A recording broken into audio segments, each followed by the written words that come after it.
students. So today we are going to read our first chapter, Wake Up poem from Sunbeam's class 4th. This poem is written by C. Fletcher. In this poem, the poet attracts us towards the beauty of nature. ये जो poem है, इसमें जो poet हैं वो हमें उस खूबसूरती की ओर आकर्षित करना चाह रहे हैं जो हम सुबह उठ के देखते हैं.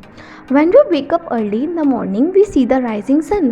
जब भी हम सुबह उठते हैं और देखते हैं एक खूबसूरत सा उगता हुआ सूरज, chirping birds, चिड़ियों की चहचहाहट, and smiling flowers, और खिलते हुए फूल. So let's start. Wake up, it's a lovely day. Oh please get up and come and play. The birds are singing in the trees and you can hear the buzzing bees. Wake up, उठ जाओ, it's a lovely day. कितना प्यारा दिन है. Oh please get up, oh please उठ जाओ and come and play. और चलो खेलो. The birds are singing in the trees. देखो चिड़िया भी गाना गा रही हैं ट्रीज़ में बैठ के, यानी कि पेड़ों में बैठ के चिड़िया भी गाना गा रही हैं. And you can hear the buzzing bees. और तुम आवाज़ सुन सकते हो मधुमक्खी के भिनभिनाने की. अगर आपने कभी ध्यान दिया हो तो बीज जो होती हैं वो ज़्ज़ ऐसी आवाज़ निकालती हैं, उसको बज़ के साउंड बोलते हैं.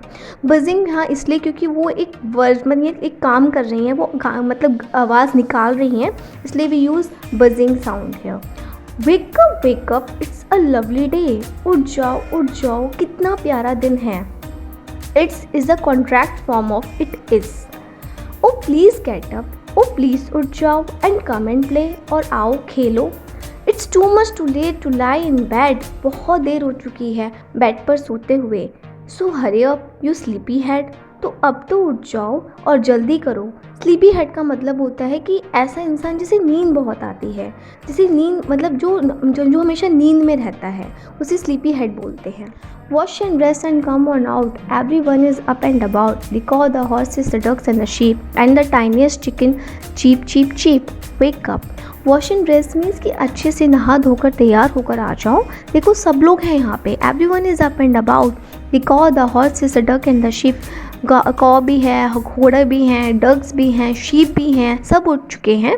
And the tiniest chicken cheep. इवन जो सबसे छोटा वाला चूज़ा है वो भी उठ चुका है, वो भी आवाज़ें निकाल रहा है, चीप. वेक अप, उठ जाओ.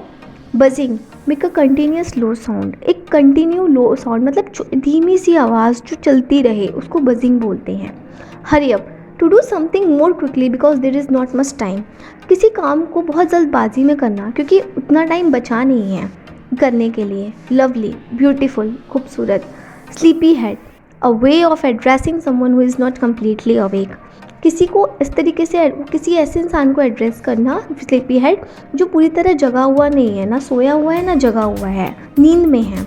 Tiniest very small in size. बहुत छोटा, जिसका साइज़ बहुत ही ज़्यादा छोटा हो. Let's discuss with the question answer. Why does the poet want us to wake up? Poet क्यों चाहता है कि हम सुबह जल्दी उठें? Because he wants us to see the beauty of nature. Why does the poet call the person who is sleeping till late in his bed? He calls him sleepyhead. According to the poet, he can hear 3 sounds in the morning. What are they? First is singing of birds, second buzzing of bees, and third is tiniest chicken cheep.